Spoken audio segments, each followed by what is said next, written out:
999ers risk their lives every day keeping us safe. You're putting yourself out there to help other people at their most precious time of need.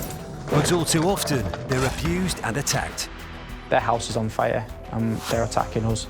I was standing up with her hands around my throat. These personal attacks on police, paramedics and firefighters are at an all-time high. He's telling me, I'm going to kill your wife and I'm going to kill your family and I'm going to kill you. Leaving them traumatised and unable to work. How do you come to terms with knowing that you can't go and do the job that you love? But while the violent criminals responsible are hunted down and brought to justice, our protectors fight to get well and back on the job. We kept people safe, we put away the bad guys. I'm not going to let some man ruin it for me. This is my future, this is what I enjoy doing. Ready to face the next critical incident.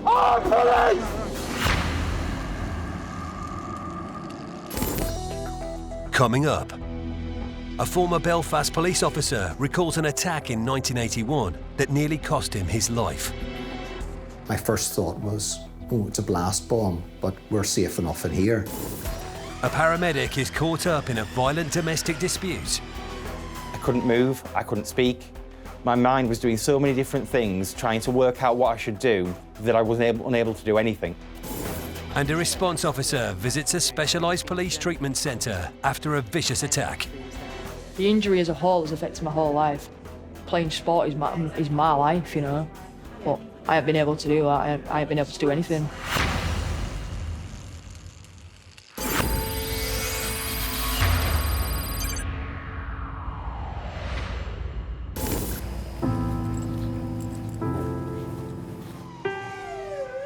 While all emergency service workers are vulnerable to assaults in the line of duty every day, those working in areas where conflict is prevalent deal with a different type of threat.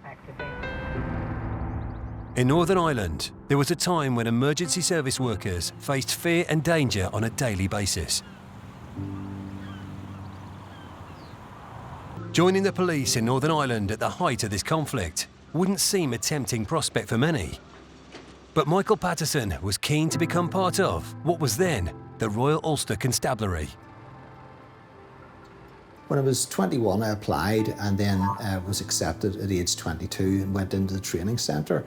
It was something that I felt that I wanted to do. I had a number of friends who were in the police and they enjoyed the time they were having there. And it was the sort of life that I felt that I would enjoy too.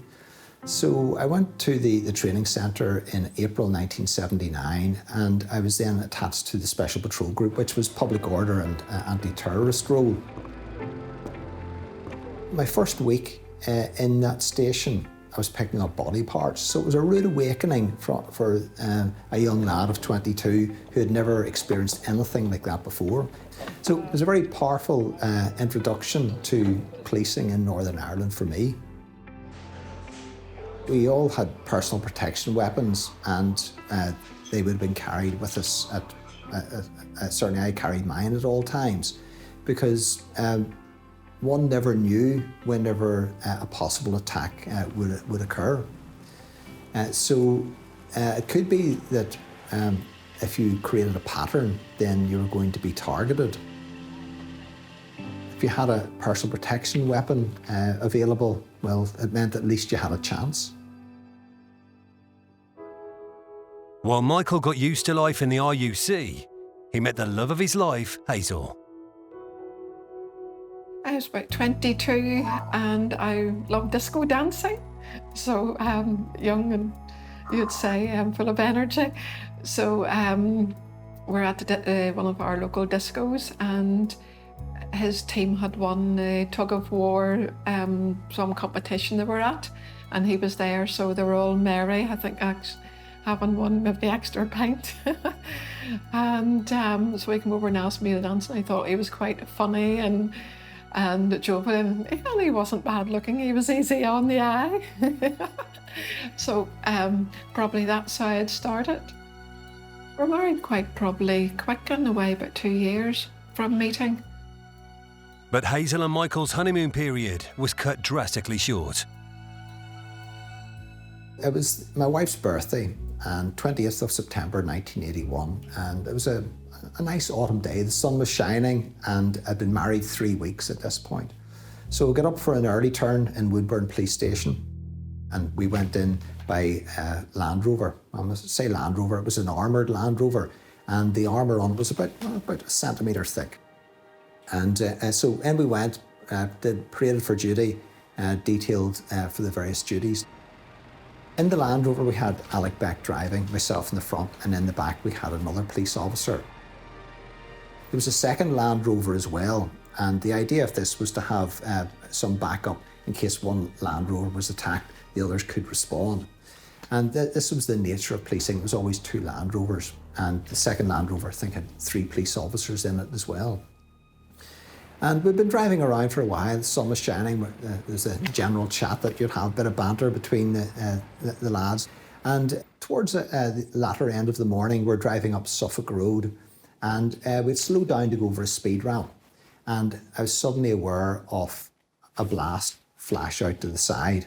And my first thought was, oh, it's a blast bomb, but we're safe enough in here. And then I was wondered immediately why we're not moving, and looked over and saw Alec. And Alec was slumped over. And I could tell at that particular point that he was dead. And then I was aware of the horns and the Land Rover going nee-naw, nee-naw, nee-naw. And then my instinctive was to reach out to switch them off, but then I had no hand to switch them off with. These are designed to burn through the armour of tanks and explode inside and kill everybody inside. But us with this thin armour burned through, killed Alec, injured me, burned out my door and exploded outside. So that was fortunate for me that it didn't explode inside. And also for Phil, he was in the back. Michael was then rushed to the nearby Royal Victoria Hospital. There was this flurry of activity around me, and I was aware of the body armour being cut free and lifted off, the trousers being cut away. Michael had lost both his arms in the attack, and at one point, it was feared his leg may have to be amputated. You can imagine losing 2 arms would be very painful, but it wasn't. Being in that dissociated state, it was like things were closed down emotionally, and so I wasn't able to feel the pain. But I remember as I was lying there too and thinking, who's going to tell Hazel? My boss said, the director wants a word with you. And then I saw a police officer and I just realised, oh, what's happened? You just instantly knew as such.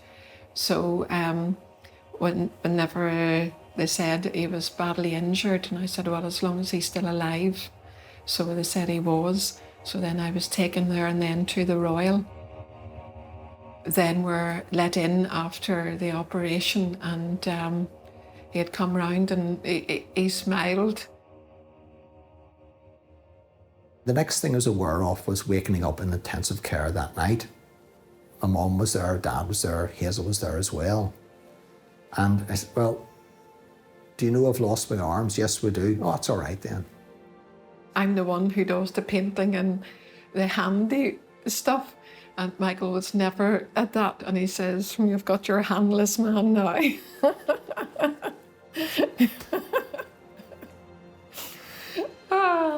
So he was quite jovial and upfront. Because he's quite a positive person himself. We'll get through it and we'll plough on, which we did do.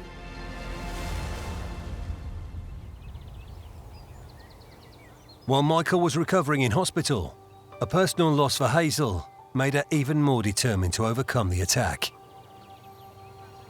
In that time as well, I'd lost my own dad very suddenly. So I think that put a lot of things into perspective for me too. Where there's life, there's hope. So it was much easier, I found then, for myself to move forward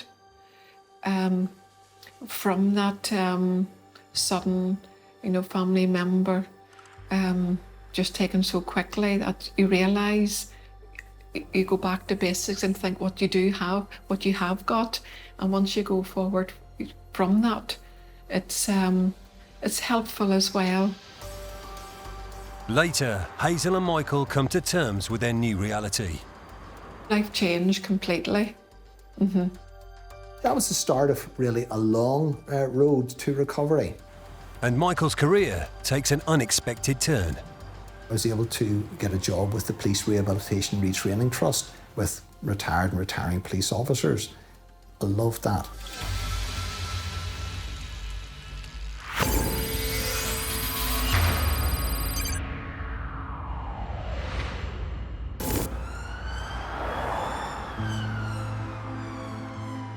Across the UK, thousands of assaults on ambulance staff are reported each year, and the figures continue to rise. This is a shocking reality for a service that is called out to help people and provide often life-saving treatment. Richard Bentley has been with the Yorkshire Ambulance Service since 2005 and a paramedic since 2009. Absolutely, best way to be. I think when you're a child, most children want to do police, fire and ambulance. And like most children, it was what I wanted to do when I was younger. Richard knows all too well the dangers of his job, with attacks on his service sadly becoming a common occurrence.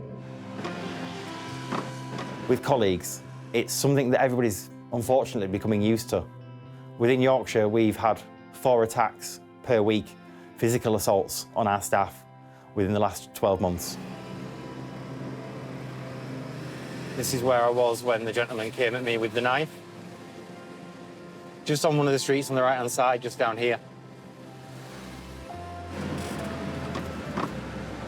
I've been back to this area several times since that incident happened, and if I feared it, it would stop me from doing my job. So you just need to continue and get on with things.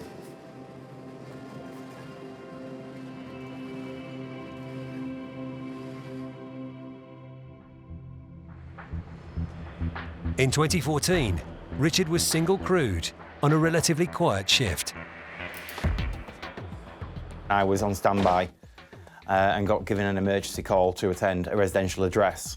When I got given the details, there wasn't much information on the screen.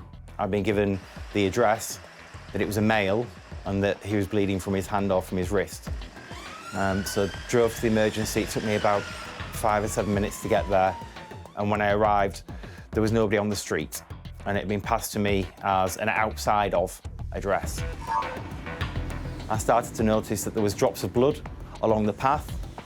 I followed the blood down the path and came to the door. The door had glass panels in it, and one of the glass panels had been smashed. I could hear raised voices inside the property. So I pushed the door open, stood outside, and shouted in, "Ambulance! Anybody there?" A gentleman appeared, and I could see all the way down his arm he was bleeding heavily. I asked him what had gone on. He explained to me that he'd put his hand through the door. It was an accident. The gentleman was of Eastern European descent, and he was there with his female partner. She was also Eastern European. The way that the two people were speaking to each other, they were speaking in their own language, but the tone became quite raised, and their eye contact with each other and the body language, the way they're interacting, just changed. This changed while I was dressing the gentleman's arm and putting a bandage around it. I finished bandaging his arm, and the tension between both parties was increasing. The volume was getting louder. So I turned and was chatting to the female in the property, asking if she was okay. The gentleman had just left my side and headed back into the kitchen. And it was at this point that I noticed a look on her face. And then she screamed and turned and ran and just grabbed hold of a full armchair and flipped it upside down and got herself huddled on her hands and knees underneath in the seat area, with the hands out underneath, holding onto the armchair, holding the armchair above her. And as I turned to look, the gentleman was coming down the kitchen with a kitchen knife above his head. At that second, I was absolutely frozen with fear. I couldn't move, I couldn't speak. My mind was doing so many different things, trying to work out what I should do, that I was unable to do anything. To walk into a situation like that, it escalated so quickly, and I had no pre-warning. And I think that's what scared me most. The fact of I found myself in a situation that I'd ultimately put myself there, and not understood the consequences as I walked in. He comes down, barges past me. He gets hold of the edge of the chair and he's trying to pull the chair off his partner as she's clinging on for dear life. I remove myself from the property and I activate my panic button. Ask for police assistance. Stood outside and I can hear her inside screaming. I know that I've asked for the police. I'm now in a real quandary. I took the decision to re-enter the property. I did that knowing that at that time I'm re-entering the property, but I'm stood at the doorway, so at least I've got some kind of escape. This woman's trapped underneath the chair and she's got no kind of escape. So I re-entered and I started shouting, screaming, just making as much noise as possible, just to try and give myself some presence in the property, just to try and scare the gentleman. I kept shouting at him, put the knife down, the police are coming, put the knife down. I was shouting and screaming that much that the neighbours started to come out from around the street. They started to walk down the driveway to see what was going on. I started to get really worried about their safety as well. So I started to tell them, you need to move back. Go back home, ring the police and tell them what you've seen. I wanted to ensure that the police knew what was going on and that they were aware that this incident was still ongoing. After 2 or 3 minutes of being in the property, shouting and screaming at him, finally he put the knife down. He just turned and looked at me and he walked out of the property into the garden. I managed to slam the door and lock the door behind him, locking him outside. So now only me and his partner were inside the property.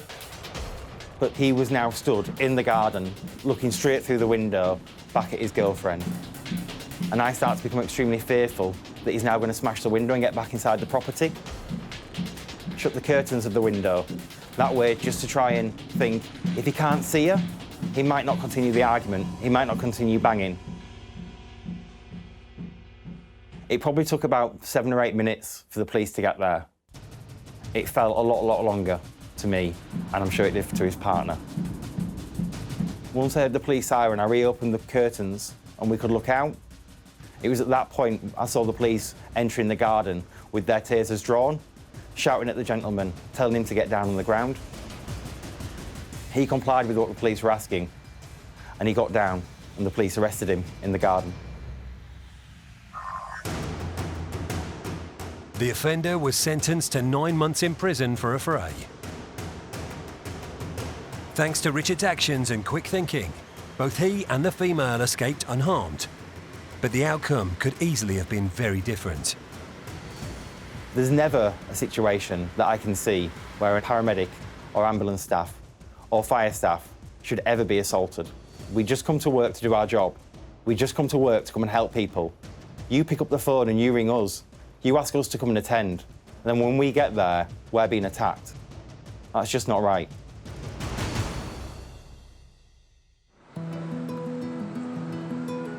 Richard was back to work the day after the incident. And although more cautious when attending domestic scenes, he finds solace with his crew. It becomes a peer-to-peer support, lots of mess room chat. That's the way that we deal with things. We sit in a mess room and we try to chat to each other and we offload. These people doing the same job, they understand the situations you're going in. They can relate to it very easily. And that's the kind of offloading ability that is the best that we find with crew to crew and peer to peer, having those chats and letting them know what's been going on and how it's made you feel. With family though, distressing events at work have to be handled delicately.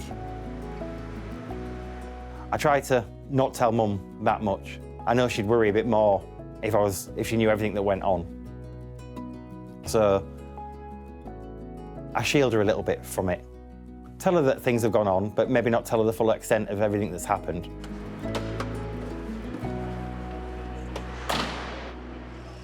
I think she'll always worry.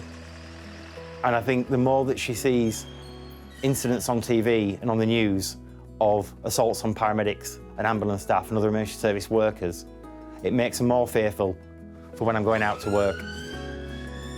Even though there are risks in this job, there's one thing that keeps Richard turning up for work. Knowing that 999 calls keep coming in and that people out there still do need us. It's not everybody that attacks us, and it is a small percentage. Unfortunately, an ever-increasing percentage, but it's still small. And the reason that I do this job is because I want to help people. So actually, what helps me get over it is going back out on the next shift, not letting that attack put me off, not letting that attack hinder me, moving forward and going on and helping the next people that I can.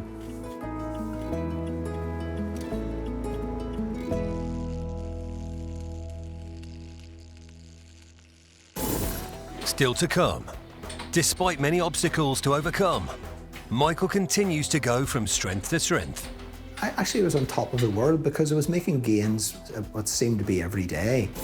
And PC Charlie Parkinson is determined to get back to full duties after a violent assault. I want to get back to being fully fit and fighting crime and serving the public, protecting people.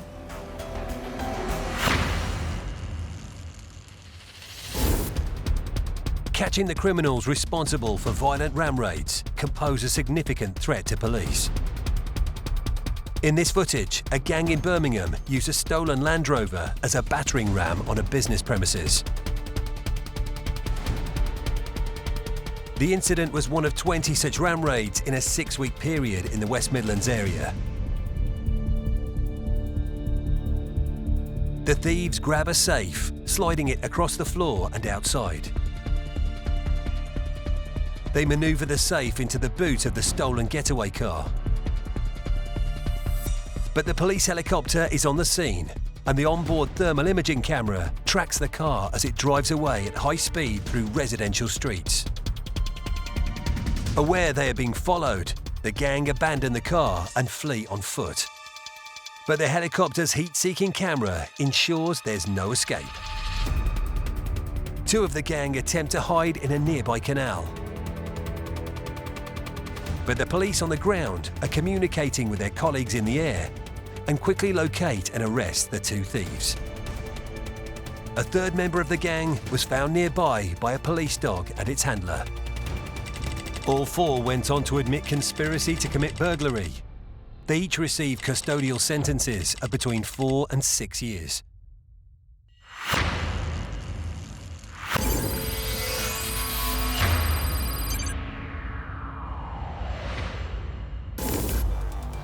On average, a police officer is attacked every 20 minutes in the UK.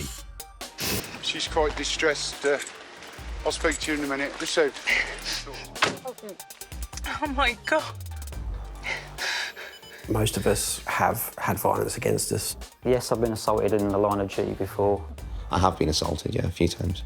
You do not know what you're going to walk into on a daily basis, knowing that you could walk into somebody carrying a knife or an axe or anything along those lines.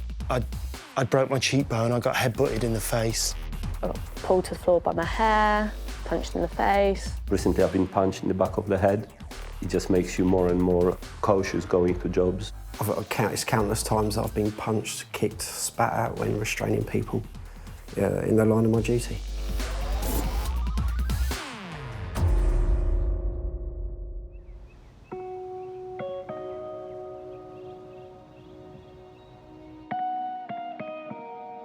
PC Charlie Parkinson from Humberside Police is spending 2 weeks at the Police Treatment Centre in Harrogate, North Yorkshire, a charity which offers rehabilitation to injured police officers. We're going to get that area moving, so now we're going to come square again. You know, soft tissue healing takes a minimum of 3 months. Yeah, that's what they've said, yeah. For the initial phases. And there's lots of change that can still happen and it's still going in the right direction. But you also need to be a bit patient and kind to it. I'm not a patient person. Kind to yourself. I know. I just want to get back. Were you response? Yeah, I'm response, yeah. I just literally got my response ticket. Oh, wow. So, yeah, I did I think it was 2 weeks and then I had my operation, so I was a bit devastated. It's a tough job. Yeah, it is. Very good job, though. Yeah, yeah. Very good. And that's a good-looking scar. Yeah. Surgeon done well. Yeah.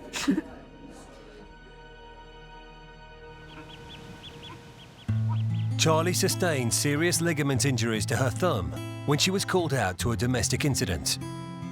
A male violently attacked her and 2 other officers. The situation was so dangerous, she pressed her emergency button, and when backup arrived, it took 6 officers to restrain the offender. He admitted assaulting 3 police officers, including Charlie, and causing 2 of them actual bodily harm. He was sentenced to 20 months in prison for these and other offences.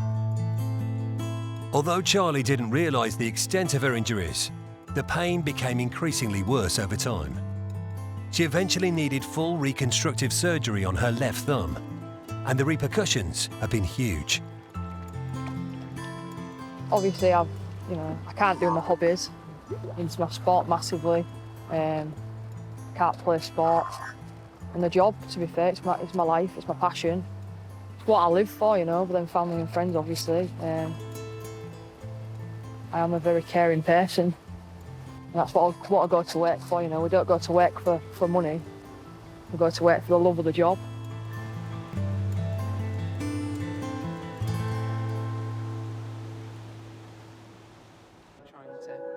Sarah Ward is the head physiotherapist at the Police Treatment Centre and deals with a vast range of injuries, and there are new cases every week.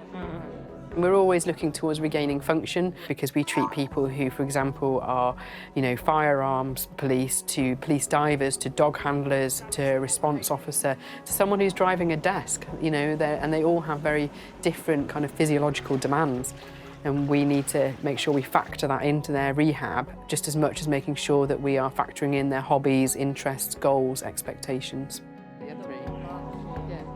It's your non-dominant hand though, isn't it? So that's one positive, that it's the non-dominant. I was thinking about it the other night, obviously you grab, my cuffs are on the right side, so if I was to get my handcuffs out, get them out, you'd have to grab them with this hand, to keep holding them with this hand, and then put the handcuffs on. So it is my non-dominant hand, but he's very dominant when you're working. Yeah, definitely. You need 2 hands. 2 hands. You know what to do. Pop your hand in. During her 2 weeks in Harrogate, Charlie receives intensive physiotherapy and treatment on her hand every day. This wax bath may look like a beauty treatment, but it also has great healing benefits. Feels amazing, yeah, it does. It's only the 2nd time I've done it. I did it yesterday because I was a bit apprehensive because putting your hand in hot wax is a bit, it's a bit scary, isn't it? But this is no spa. Charlie still has some work to do. As I do this, it should start to free up a little bit. It just comes off like a glove. It's a lot warmer and a lot less sensitive. Use the putty just to massage your muscles and just to get your muscles working. As it cools down, it obviously gets a bit harder to use. So the pinching and the grip is quite painful.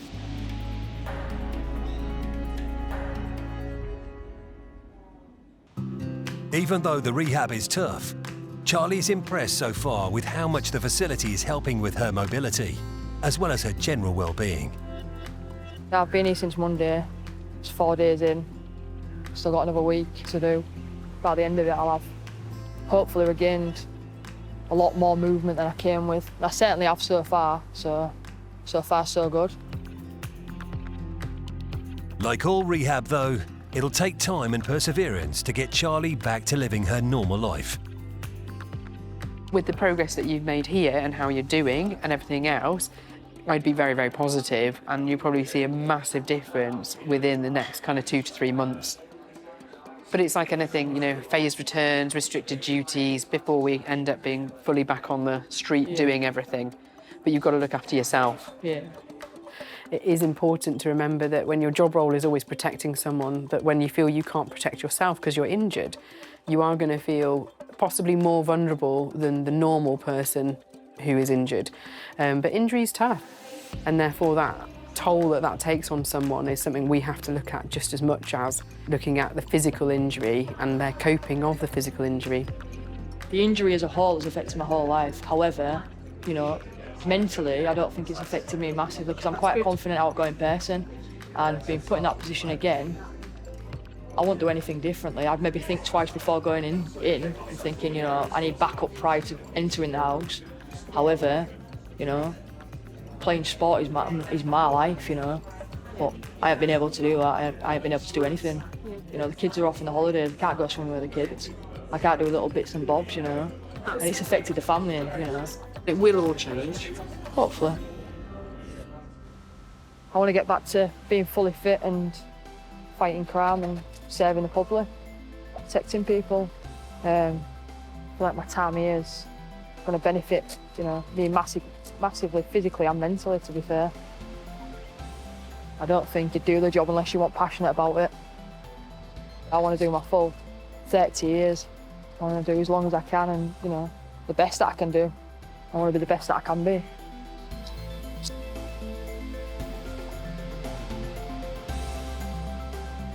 After 2 weeks of receiving intensive physiotherapy in the police treatment centre, it was 3 months before Charlie was finally back on the front line and 6 before she was back on the rugby pitch.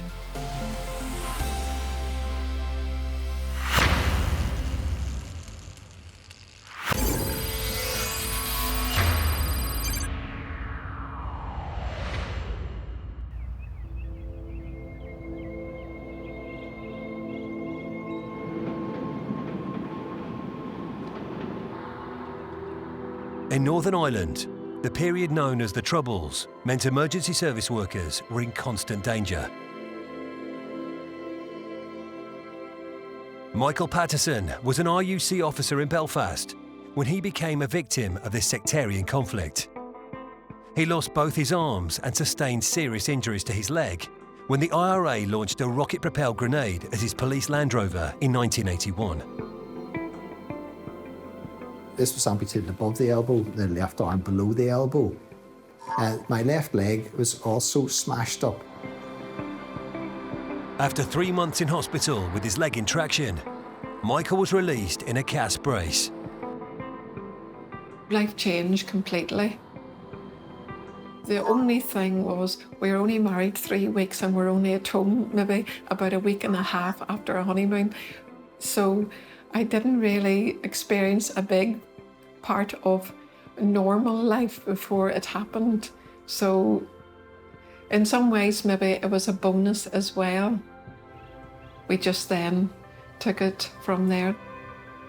Every step then we celebrated of his improvement, and once he was able to eat, once he was able to walk. I started then going to physiotherapy, getting the knee bent again and being able to move that, doing various exercises, and then trying walking without the cast brace whenever the time came, then started to run again. 2 prosthetic arms were created for Michael. A silver hook was attached to the end of his left prosthesis, which would allow him to have some hand function.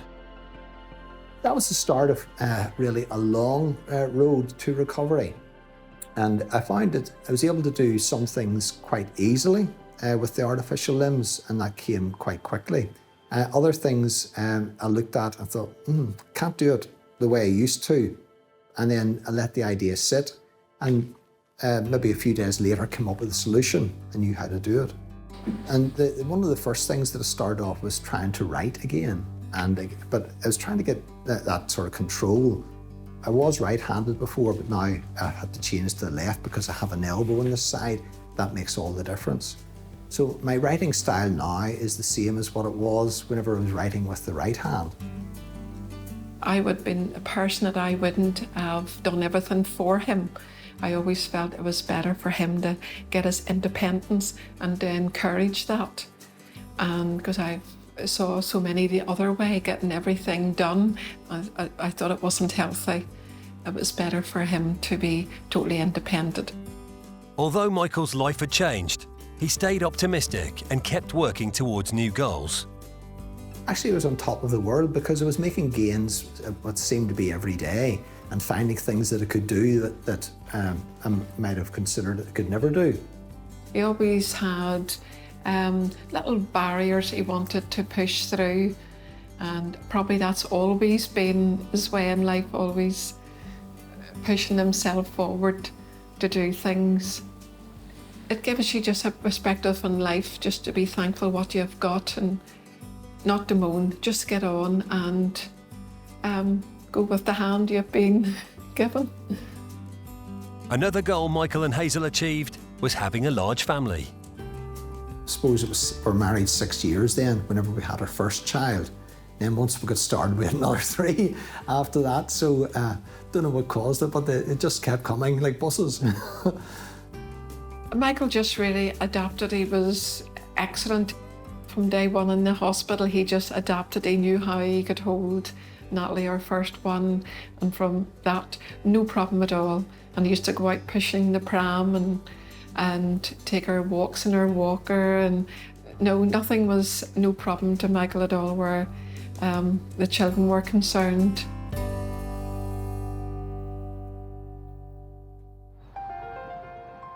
With his police career now over, Michael went back to education, gaining 2 A-levels in a year before securing a place at the University of Ulster, where he graduated with first-class honours in psychology in 1987.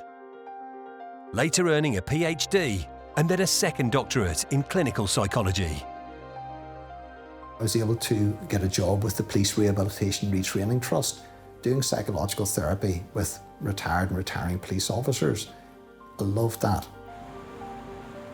Whether we're working with emergency service workers or whether we're working with non-emergency service workers, then the trauma is stored in exactly the same way. So somebody, for example, who was humiliated by a teacher at school, they can back into the memory, they can and it feels uncomfortable for them.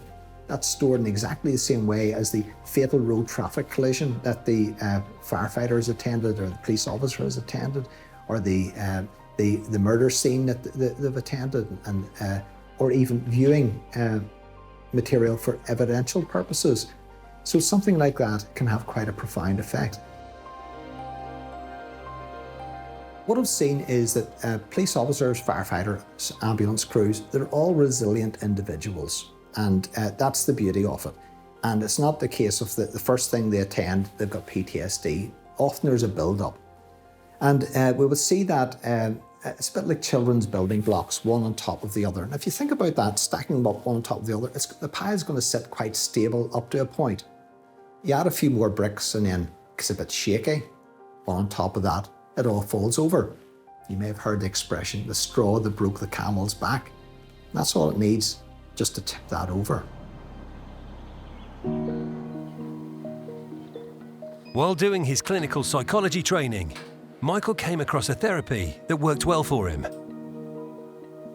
I had the opportunity of training in a therapy called EMDR, and it stands for Eye Movement Desensitization and Reprocessing. And it's one of 2 therapies that it's now recommended by the World Health Organization and the National Institute for Health and Clinical Excellence for treating psychological trauma. So loved it and got great results, and in helping resolve post-traumatic stress disorder and other trauma-related disorders in police officers. So if you bring up that picture, those negative words, and noticing that feeling in your body. So go with that. EMDR is thought to help the brain process negative experiences. The patient revisits a trauma while the therapist directs the patient's eye movements. By doing this, EMDR gradually erases distressing images from the memory, whilst relieving the emotional response and uncomfortable physical sensations. I had the opportunity when I was training in EMDR therapy to experience it myself, and in the training we're allowed to work on a past trauma. So I thought, trauma? Well, losing my arms, that's traumatic enough. And so I was able to link into that. And as I linked into the picture that stood out for me was an image of my severed arm at this point. As I linked into it, it's got the image, got the emotion, got the feeling in the body. The negative self-belief was, I'm a failure. Now, it just came up like that, and I thought, what's that all about? So then went with it, processed it. So that image, it faded. The image of the explosion outside, which it was, I saw it as like a big orange ball, like dirt being thrown up in the sound, then that faded as well. And then the tension in the stomach that was there, noticed that, and as I was doing the eye movements, next thing I felt something moving up through my body, and then tears started to flow. And the thing was, just kept the eye movements going, kept the tears going as well until they stopped. At the end of the session, I rated it as disturbing as 7 out of 10 on a scale of disturbance. It doesn't disturb me now. So it was within a 45-minute session of processing. A few days later, I was speaking to colleagues about this wonderful experience of EMDR that I'd had, and as I was speaking about it, click, click, click, bang. Then it linked back into the source of that I'm a failure. And it linked back into me growing up at home where I had this perception of being less than and being not good enough. So that's what got locked in at that point, and that's what stayed with me, that early life learning. That's what coloured my perception of myself when it came to doing the O-levels, scraped through with 2. So failures don't succeed. So I tended to sabotage myself. And this is what it all linked back to. That incident where I lost my arms, this is another thing I failed at. Totally irrational, but that's the belief, that my perception of it and the way I was distorted. By processing it, it meant it lifted the ceiling off my thinking. And it means now, if I can dream it, I can do it. The high points didn't end with Michael's career success. There was to be another memorable occasion in 2008 when he was awarded an OBE. I must say it was a great honour to be awarded that, and then having the investiture at Buckingham Palace was something special. It was just absolutely lovely meeting Prince Charles, and just to be driving in through the gates. You never ever thought that was going to happen, you know, that sort of way. So it was absolutely amazing. It'd be one of the memorable days we would have had, yes. Michael is a prime example of triumph in the face of adversity. Well, for me, it was a case of sink or swim, and I could either lie down and just go under or just get on with it. And there's the old saying, what doesn't kill us makes us stronger. He was never the person to sit and not do anything. He'd always have been more an action person, and likewise myself. So I think whenever you are more the action person, I think it always helps, because you're wondering, what next am I going to do? What next am I going to be at? That you don't dwell on things that get you down. My kids, they're all growing up and away from home. They grew up with me like this, so I'm just dad, you know, with stupid jokes and everything as they would see it. But at times too, I think that there might be a hint of pride there too. It slips through from time to time, but they don't tell me. I just have to read the signs.